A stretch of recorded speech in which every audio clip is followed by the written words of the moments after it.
Radio Anthropocène, à l'écoute du changement global.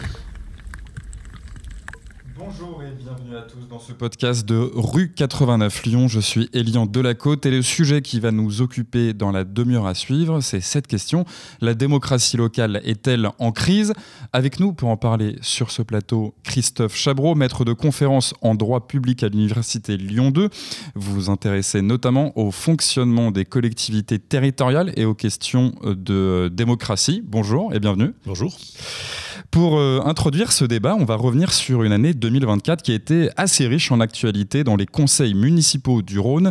Démission en pagaille, crise interne, l'année n'a pas été de tout repos pour les maires du département et de la métropole de Lyon.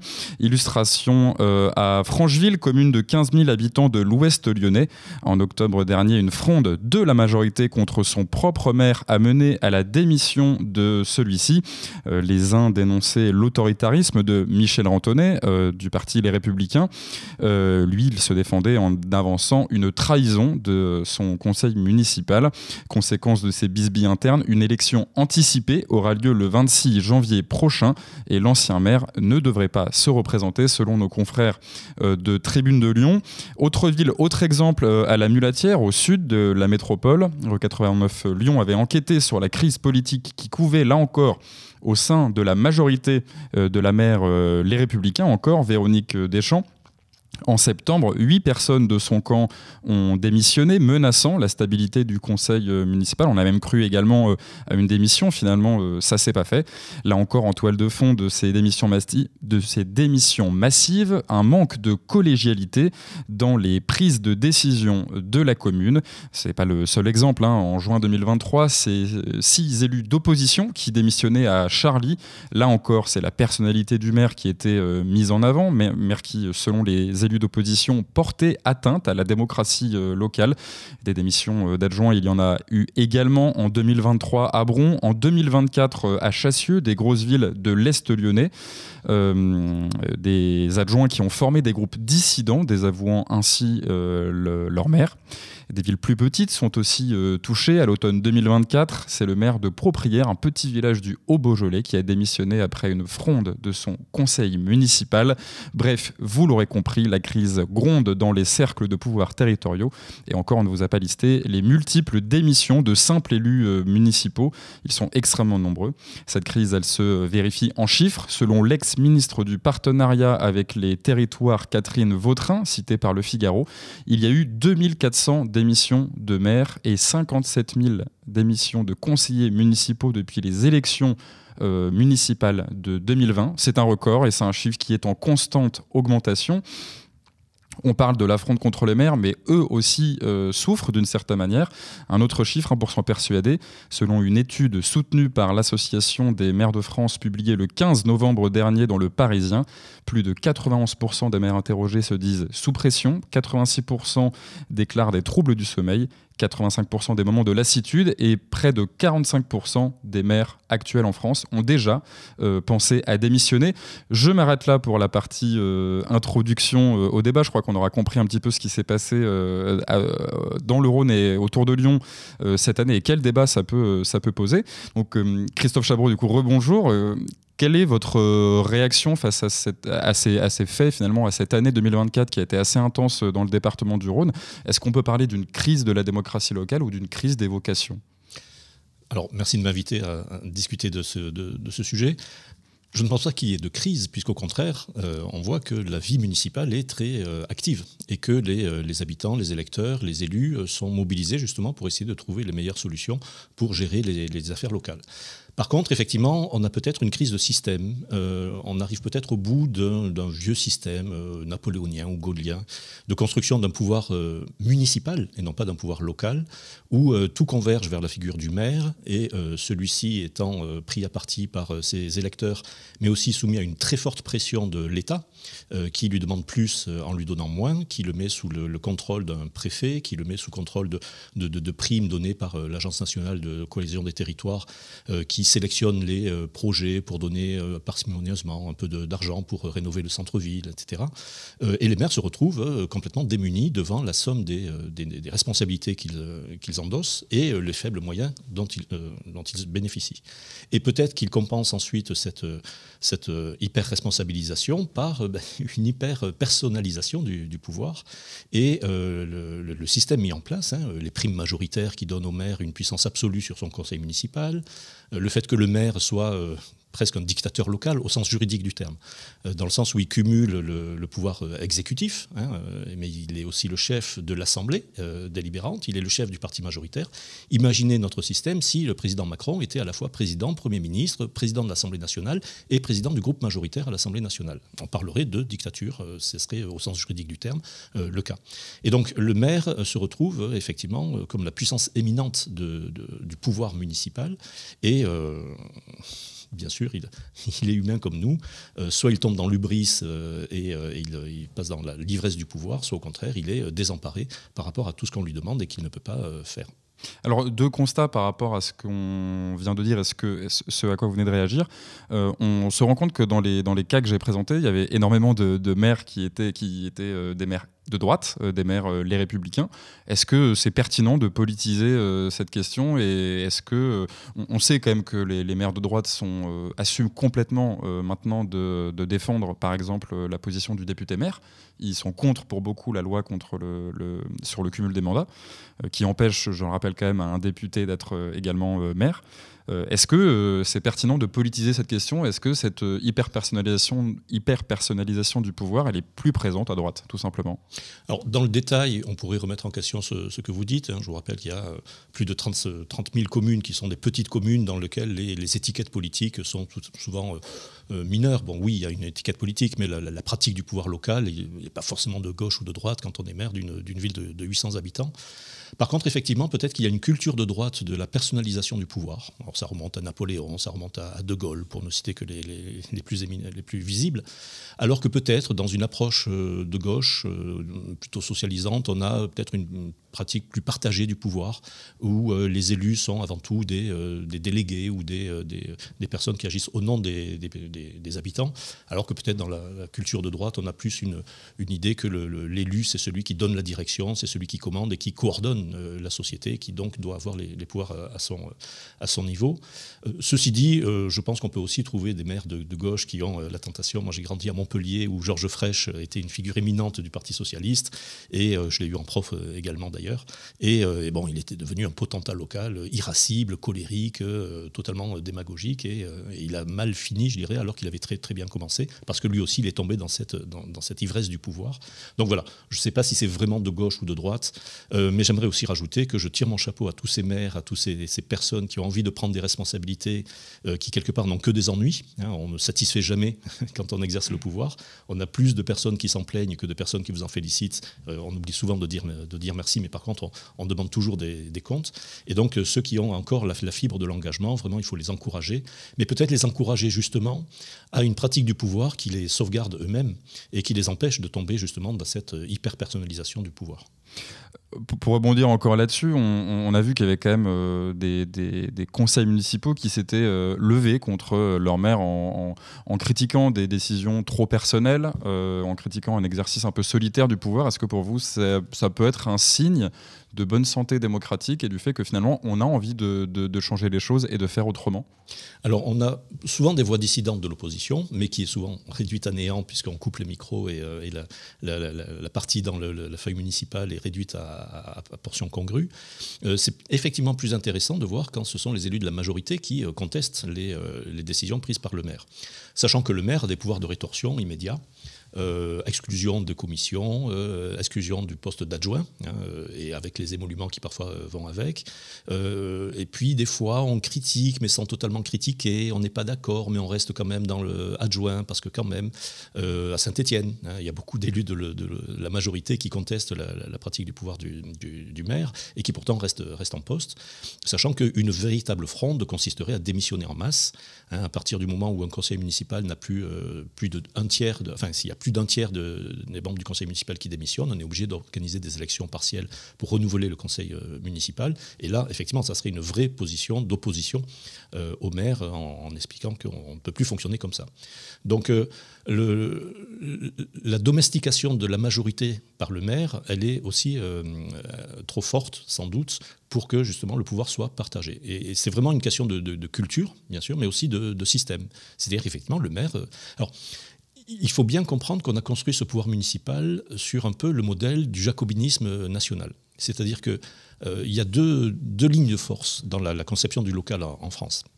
On a l'idée qui avait commencé à émerger à la Révolution et qui existait d'ailleurs sous l'Ancien Régime, que le local, ce sont des sociétés locales qui gèrent des intérêts locaux et qui ont des structures de décision, mais qui sont relativement liées au local, aux opportunités locales. Et puis on a une conception où les administrations sont en fait des exécutrices de la loi nationale qui doit être uniforme, qui doit être globale pour tout le monde. Et dans ce cas-là, il faut que le pouvoir puisse administrer. Le chef doit pouvoir cheffer, comme disait Jacques Chirac, c'est-à-dire que dans l'application de la loi, pas d'opposition possible, pas d'opposition acceptable. Et on a construit le pouvoir municipal sur justement cette nécessité que le maire, qui est, je vous le rappelle, avec sa double casquette, d'élu local mais aussi d'agent de l'État, c'est lui qui vous marie au nom de la République et de l'État, qui organise les élections, donc il a tout un tas de compétences déléguées par l'État au nom de l'État. Et donc, il doit pouvoir administrer sans opposition, ni sociale, ni politique ou municipale. Et c'est pour ça qu'on a construit ce pouvoir très fort, parce que le maire doit pouvoir administrer contre vents et marées sa commune au bénéfice de l'État. Donc, dans la première approche, on a tout ce qui relève du principe de libre administration, de subsidiarité, de démocratie locale, participative, où justement les habitants sont impliqués dans la gestion des intérêts locaux. Et puis dans la deuxième conception, on a au contraire ce maire patriarcal, c'est un maire-père, si on pourrait dire, qui est justement censé incarner cette figure d'autorité de l'État qui doit imposer au nom du souverain la loi aux administrés. Et je trouve qu'on a beaucoup renforcé cet aspect du maire ordonnateur, du maire tout-puissant, au détriment justement de l'approche de démocratie ou de libre administration. Et les récentes réformes ne vont pas dans le sens peut-être d'une amélioration de la démocratie locale. On a eu avec le Premier ministre Raffarin, une première vague de démocratisation avec la révision de la Constitution en 2003, qui a fait reconnaître dans la Constitution, par exemple, le droit de pétition ou le référendum local, qui a essayé d'intégrer une sorte de subsidiarité à la française dans la Constitution. Et on a initié, avec aussi Lionel Jospin, qui avait en 2002 fait adopter une loi sur la démocratie participative, la démocratie locale, les conseils de quartier, par exemple. Et donc on a un ferment de cette démocratie locale qui existe encore. Mais les derniers discours ne sont pas très engageants. On a entendu Éric Woerth, qui avait été nommé par le président Macron à la tête d'une commission d'études sur les réformes à apporter à la décentralisation, et qui considérait que la décentralisation, c'était les collectivités au service d'un projet national, ce qu'on pourrait presque appeler la déconcentralisation, c'est-à-dire la gestion du territoire local par les administrations déconcentrées de l'État, le préfet par exemple, et par les administrations locales, les régions, les communes, mais qui normalement sont propres à gérer un intérêt local, mais qui là sont instrumentalisées dans la menée d'une politique nationale et qui donc sont assujetties par l'État, qui ne leur donne pas beaucoup d'argent, comme ça elles sont obligées de quémander de l'argent, mais en échange d'autres participations à des projets nationaux. Et donc je crains qu'aujourd'hui la partie pouvoir municipal autoritaire l'emporte sur la partie pouvoir local participatif. Pour rebondir là-dessus, on va y revenir sur en fait, la question comment faire mieux, comment améliorer les choses. Juste un petit rebond sur l'actualité strictement législative. Est-ce que vous craignez un recul sur la loi sur le non-cumul des mandats ? Ça me semblerait une régression, effectivement, si on réautorisait le cumul des mandats. Alors, l'hypothèse se défend pour certains en disant qu'on a perdu le lien entre les élus nationaux et la vie réelle locale. Néanmoins, dans le cumul des mandats, alors uniquement le cumul des mandats, mais on pourrait aussi parler du cumul dans le temps, qui lui aussi fait des ravages au niveau local, l'interdiction du cumul de mandats a permis d'une part de faire émerger une nouvelle classe politique. Et on l'a vu aux dernières élections municipales, on a tout un tas de maires de grandes villes, comme Lyon par exemple, qui ont vu être élus des personnes qui étaient peut-être connues un petit peu localement, mais qui n'étaient pas des grandes figures, des Raymond Barre, des Michel Noir pour la cause lyonnaise, et qui pourtant apportent un nouveau souffle à la vie locale, alors que certains peuvent critiquer bien sûr, mais on a assisté vraiment à un renouvellement de la population élue locale, et ça me semble bien, parce que c'est ça qui permet justement d'intégrer les populations à la gestion locale. Si on revenait à cette idée du député-maire, on reviendrait dans une concentration des pouvoirs. Et si en plus ça se fait dans le temps, on voit très bien que les Georges Frêche, les feux Gérard Collomb à la fin de son mandat, quand ils ont un mandat qui dure plus de 20 ans, eh bien, ils ont tout le monde à leurs bottes et ils n'arrivent pas, des fois même, à être éclairés sur les choix qui seraient en approche de l'intérêt local, parce que voilà, lié à la personnalité de l'élu. Donc à mon avis, ce serait dommage de régresser en réautorisant le cumul des mandats. Et je ne parle même pas du conseiller territorial qui refait surface et qui mélange un élu départemental et régional. Ça, c'est dans la même idée, mais c'est un autre sujet. Parce que non, il faut revivifier la classe politique locale. Il faut que les gens puissent se saisir de la chose locale et qu'ils ne soient pas surtout assujettis à des décisions ministérielles ou nationales. C'est-à-dire qu'un député-maire, peut-être qu'il apporte la voix du maire au niveau de l'Assemblée, mais il apporte surtout la voix de l'État au niveau local. Et il est le centre, et il devient, pas un potentat, mais une personne, une figure d'autorité peut-être un peu trop importante. Donc ça me semblerait nécessaire de maintenir cette interdiction du cumul. Je vais prendre un cas très local pour aborder la question suivante, qui serait de savoir comment en fait on peut se réapproprier la chose locale. L'année dernière, les communes de Oulin et de Pierre-Bénite ont fusionné de façon unilatérale sur décision de leurs deux maires, sans véritable consultation ni des conseils municipaux ni de la population.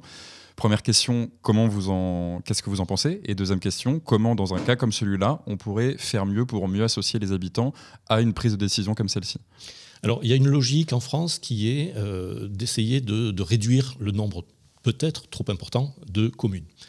On a eu en 1971 une loi Marcellin qui avait favorisé la fusion des communes et qui avait néanmoins instauré l'obligation de consulter des populations à cette fin. Ça n'a pas marché. On a eu quelques fusions et beaucoup de défusions qui ont suivi, et on se retrouvait toujours avec 38, 39 000 communes qui sont bien dans la mesure où, du coup, dans les plus profonds territoires de la France, on a un maire représentant de l'État qui peut exercer l'ordre public et appliquer la loi, mais qui en même temps est assez illusoire, puisque le petit maire d'une commune de 200 habitants n'a absolument pas les moyens de ses responsabilités. Donc l'idée, ce serait de créer des communes un peu plus importantes, un peu plus fortes, et il faudrait favoriser ceci.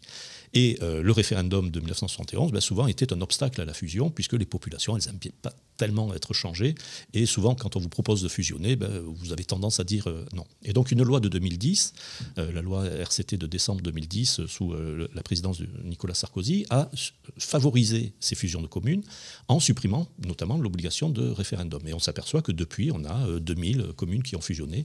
On est passé en dessous du seuil de 35 000 communes actuellement. Et donc, on a supprimé cette obligation de consulter pour une recherche d'efficacité qui est aussi louable en soi. Quelque part, ça me gêne quand même que deux maires, alors c'est quand même le conseil municipal qui vote la fusion, c'est pas le maire dans son coin, mais on sait que le maire domine son conseil municipal et notamment sa majorité, et qu'effectivement, on a eu aussi des discussions sur la Mulatière et Sainte-Foy, et il y avait la maire de la Mulatière qui disait qu'il suffisait effectivement de l'accord des deux maires pour procéder à cette fusion.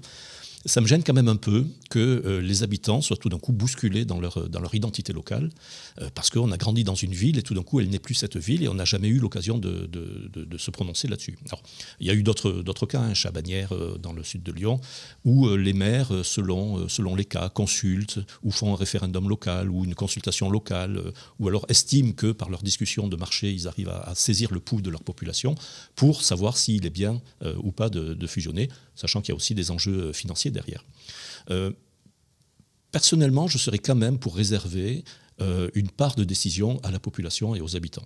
D'une part, parce qu'on a signé la charte de l'autonomie locale du Conseil de l'Europe de 1985, qui normalement induit une participation des collectivités, et que normalement tout changement de frontières doit faire l'objet d'un référendum local, article 5 de la charte, et donc on obéirait à nos responsabilités européennes, mais également sous l'angle un peu peut-être de la culture de ce que moi j'appelle la domocratie, c'est-à-dire le pouvoir des habitants, du domus, domicile, la résidence, qui fait que le pouvoir au niveau local, c'est peut-être pas un pouvoir politique qui est en lien avec le souverain national, qui est supérieur, qui s'impose.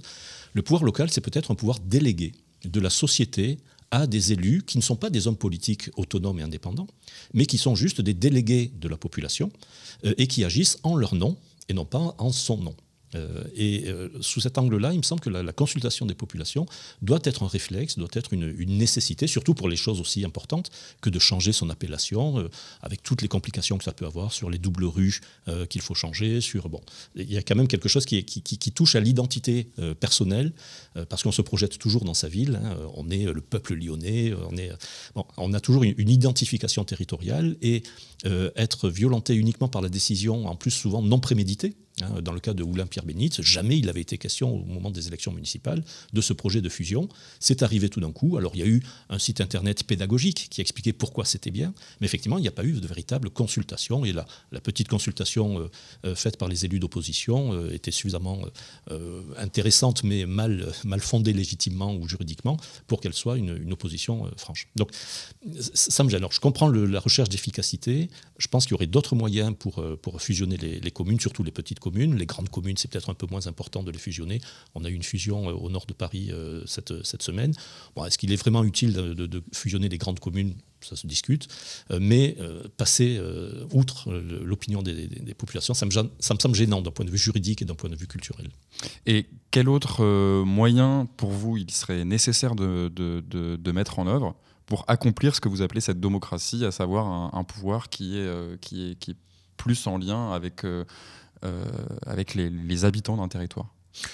Il y aurait peut-être des changements structurels, et puis des changements peut-être de politique locale. Au niveau structurel, on pourrait déjà revenir sur cette prime majoritaire qui bouscule tout le système, ou qui structure tout le système local. Je rappelle juste quand même ce que c'est que la prime majoritaire. C'est le fait que lors d'une élection municipale, la personne arrivée en tête a d'office un certain nombre de sièges alloués au conseil municipal, et a donc une majorité qui est plus importante que le score effectué aux élections. Est-ce que ça vous paraît... Tout à fait, mais ça va même encore plus loin, puisqu'elle a d'office la moitié des sièges du conseil municipal, oui, voilà. Et l'autre moitié est répartie entre toutes les listes, y compris la liste arrivée en tête. C'est-à-dire qu'un maire dont la liste a remporté 50% des voix, il a 75% des sièges. Donc l'opposition est réduite à néant, et la majorité ne sait plus à quoi elle sert, puisqu'elle ne va faire qu'être une chambre d'enregistrement d'un maire tout-puissant. Et justement, je pense que autant ça favorise l'efficacité du pouvoir municipal, puisque du coup on a une majorité qui n'est absolument pas rebelle, et on rejoint cette idée d'un pouvoir local efficace qui permet d'administrer la commune sans opposition, mais ça induit justement cette hyper-personnalisation du pouvoir, sans aucun pouvoir de contestation. C'est-à-dire que l'opposition n'a aucun pouvoir de contrôle, la majorité n'a pas de pouvoir de contrôle non plus. On le voit avec Saint-Étienne, par exemple, ou alors peut-être Francheville, ça a marché, le maire a démissionné, mais je pense que déjà structurellement, ça induirait... En Allemagne, ils n'ont pas de prime majoritaire. Ils ont un pouvoir municipal, où d'ailleurs le maire est élu directement. Ça peut être aussi une idée, de dissocier le maire du conseil municipal. Et dans certains Länder allemands, par exemple, on a même une dissociation des dates d'élection. C'est-à-dire qu'une année, on élit le conseil municipal, et 2 ou 3 ans après, on élit le maire, qui du coup peut se trouver plus facilement en période de cohabitation. Et donc ça induit une négociation, un dialogue, un compromis qui justement empêche cette hyper-personnalisation du pouvoir. On peut ensuite imaginer d'un point de vue plus conjoncturel une culture de la participation. Les maires peuvent déjà créer des comités consultatifs locaux réservés à des habitants d'un quartier, réservés à des jeunes, à des populations étrangères, et donc on pourrait imaginer que plus naturellement ces conseils ou ces comités locaux soient réunis, soient consultés, mais vraiment consultés, c'est-à-dire qu'ils participent vraiment.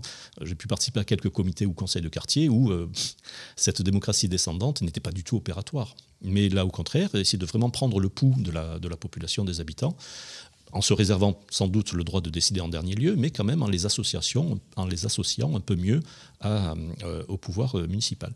On le voit par exemple avec la métropole de Lyon, qui est devenue une collectivité territoriale, qui maintenant dépend non pas des maires qui désignent les membres, enfin jusqu'en 2014, après il y avait une sorte de subterfuge pour faire élire les conseillers métropolitains, mais qui dépend des habitants. Et on voit que quelque part, ça change quand même la pratique du pouvoir. Et on s'aperçoit, alors peut-être c'est aussi lié à ce que vous appeliez tout à l'heure la culture de gauche d'une démocratie participative locale, avec le changement de majorité, mais on voit quand même que la métropole de Lyon, alors elle n'organise peut-être pas des consultations ou des référendums, parce que c'est toujours piégeux que de diviser la population en oui, non, d'accord, pas d'accord, mais par que ce soit l'Assemblée locale de l'eau, que ce soit des consultations régulières, le site jeparticipe.com, et on s'aperçoit que le pouvoir métropolitain essaye d'être un peu plus en prise avec les aspirations des habitants, au-delà des intérêts catégoriels des maires, et on sait qu'il y a beaucoup de maires qui sont contre justement cette captation du pouvoir par la métropole de Lyon. Et qui reprochent d'ailleurs, je me permets d'aller plus loin, mais qui reprochent même du coup à la métropole de Lyon, à l'exécutif à la tête de la métropole de Lyon, de ne jamais les écouter, d'être trop autoritaire et de faire une crise d'autoritarisme. Tout à fait. Et là aussi, il faut se méfier du pouvoir métropolitain, qui lui aussi doit connaître ses contre-pouvoirs. Et justement, d'ailleurs, j'organise les 23 et 24 janvier prochains un colloque sur les 10 ans de la métropole de Lyon, à la métropole de Lyon et à l'université Lyon 2, où justement seront abordées ces questions de rapport entre la métropole et les communes, parce que ça frictionne, et en même temps il y a une recherche d'efficacité, en même temps il y a une recherche de reconnaissance ou d'acceptation de l'identité municipale qui est quand même au cœur de notre territoire. Et effectivement, il y a un équilibre peut-être à trouver ou à améliorer par rapport à la métropole de Lyon. Donc pouvoir contre pouvoir, c'est quand même la base de la démocratie, implication des habitants et limitation des effets structurels d'hyper-présidentialisation du pouvoir municipal, peut-être. Alors, je rebondis sur le cas de la métropole de Lyon, et puis on va conclure là-dessus, parce qu'on est déjà arrivé au bout de la demi-heure qu'on avait allouée à l'émission. Comment, en fait, intéresser, alors qu'on a... la métropole de Lyon est un objet un peu politique non identifié, qui a peut-être été mal compris par les habitants au moment de sa création. Maintenant, le conseil métropolitain est quand même élu par les habitants. Aux dernières élections, les scores de participation ont été faméliques, de même type que les élections nationales à l'époque. On était en période Covid. On était en période Covid aussi, c'est vrai qu'il est important de le rappeler. Est-ce que finalement, comment en fait réintéresser les gens à la chose politique, justement quand on crée des structures comme ça, qui essayent, en tout cas, d'aller vers un peu plus de démocratie. Je ne sais pas si on peut reprendre votre terme là-dessus. Alors, moi, je suis tout à fait favorable à cette évolution de la métropole de Lyon. Je pense qu'on ne peut pas gérer un budget de 4 milliards sans être soutenu par la population sur la base d'un projet clairement identifié. Le problème des élections de 2020, c'est qu'on a couplé, ce qui me semblait à l'origine quelque chose d'intéressant, on a couplé les élections municipales et les élections métropolitaines. Et on a vu une cacophonie électorale gigantesque. Plus personne ne savait pour quelle élection il votait, pour quelle liste, parce que tout d'un coup, on avait des listes municipales qui n'étaient pas identifiées avec la même couleur au niveau métropolitain. On a eu des alliances entre le premier et le deuxième tour. Enfin, bon, ça a été une cacophonie. Personne n'a rien compris à ces élections. Et je pense que l'un des prochains projets de loi à adopter, c'est de trouver une solution sur ces élections, cette dissociation des élections municipales et métropolitaines, peut-être lier les élections métropolitaines aux élections départementales qui auront lieu normalement en 2027 par rapport aux élections municipales de 2026. Donc, découpler les deux élections pour clarifier les discours et clarifier les enjeux. Parce que les gens, ils sont à l'écoute. Quand on leur dit les choses clairement, quand on leur présente les enjeux clairement, ils sont capables de les comprendre et de voter en conséquence. Alors peut-être que les citoyens sont devenus de plus en plus des consommateurs, mais le consommateur aussi, il est intéressé à savoir ce qui est mieux pour lui, le transport en commun, le transport individuel, quel est le coût, quel est l'intérêt, et puis la construction progressive d'une identité métropolitaine qui s'appuie nécessairement sur l'élection, sur la démocratie ou la démocratie locale. Mais c'est quelque chose qui se produit. On est à 3 ans après, 4 ans après le début de ces élections métropolitaines. Donc, à mon avis, il faut donner encore un petit peu de temps, mais surtout en essayant de clarifier les enjeux et en créant pouvoir contre pouvoir. Merci beaucoup en tout cas d'avoir été notre invité. Ça a été une discussion assez intéressante. J'espère quand même que vous avez trouvé aussi de l'intérêt là-dedans, et j'espère aussi que nos auditeurs auront un peu mieux compris aussi les enjeux qu'on a abordés aujourd'hui. Donc je conclurai en disant que pour vous, finalement, il n'y a pas vraiment de crise de la démocratie locale. Investissez-vous. Investissez-vous dans la vie politique locale. Ne laissez pas d'autres personnes s'en occuper, parce qu'en plus, il y a des choses qui sont passionnantes au niveau local. Alors, on apprend à différencier l'intérêt personnel de trottoir. Je veux que ma rue soit bien nettoyée, avec des intérêts globaux du oui, mais ça coûte cher, et est-ce qu'il faut le faire avec de l'eau ou avec des balais. Bon. Et on s'aperçoit que la pratique du pouvoir, elle n'est pas simple. Et c'est ça qui est justement intéressant dans l'absence de cumul des mandats, c'est que les gens s'aperçoivent que la pratique du pouvoir local, eh bien, elle n'est pas simple. Donc je tire mon chapeau aux élus, j'invite tout le monde à s'investir soit dans des élections, soit dans la participation à des conseils différents, parce que la démocratie locale, elle est très vivante. Merci beaucoup Christophe Chabreau et merci à Radio Anthropocène pour l'invitation. À une prochaine avec Rue 89 Lyon. Merci. Radio Anthropocène. À l'écoute du changement global.